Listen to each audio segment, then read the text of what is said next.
next step is our hemband. So I've got this really long strip here. Now it will look a little bit shorter on its pattern because it was cut in on a fold, so it will be quite long once it's all folded out.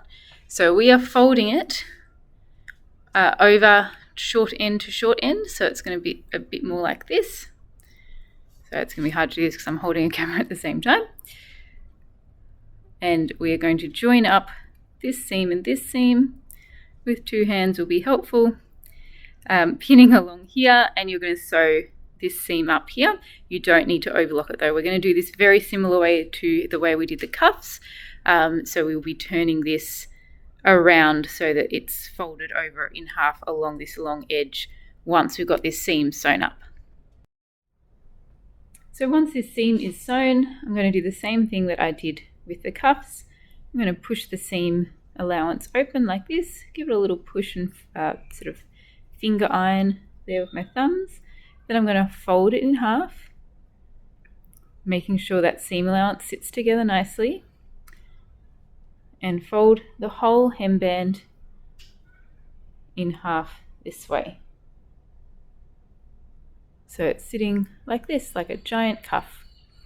Now I'm going to put this, I'm going to turn it upside down. So I've got the raw edge at the bottom. Just make sure you can see all of this on the camera. And I'm going to line up this one seam with one side of my seam, one side seam of my jumper. There is no seam at the other side, so don't worry about that one.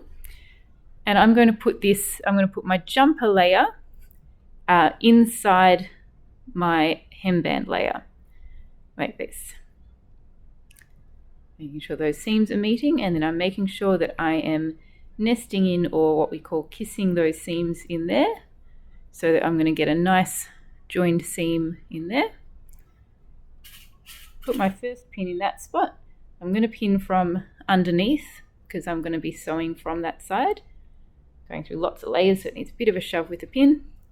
So there we go, my pin's in that way, pointing up there. Now I'm going to put the whole thing in. And again, like the cuff, the hemband will be a little bit tighter. Won't be quite as tight as the cuff. You won't have to stretch it as dramatically.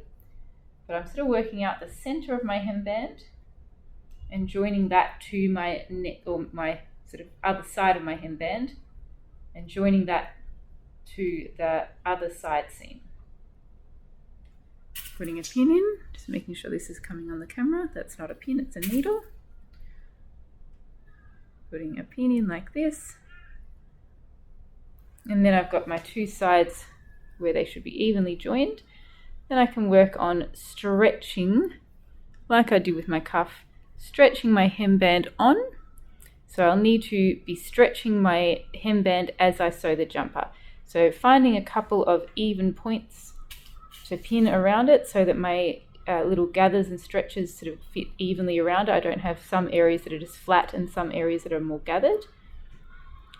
So finding those kind of middle spots. Normally I sort of find the four corners and join them all first.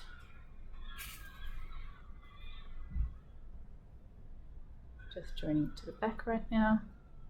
It's a very blunt pin.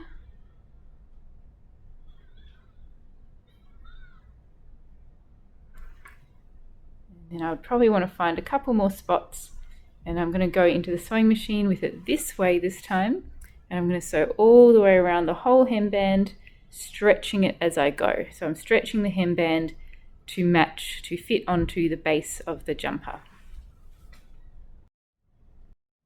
So this is of course back on my 5/8 guideline that I'm going to be sewing this like this. And here we go.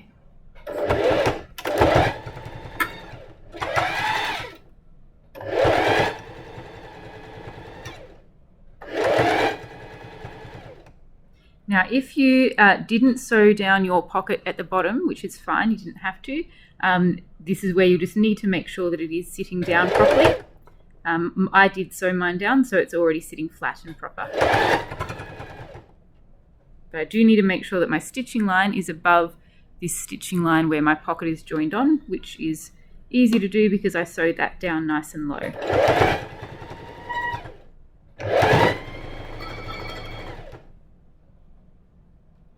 checking as I go that it's all pulling up and that I am stretching it correctly.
Now I can overlock that seam that I've just sewn and my hemband will be done.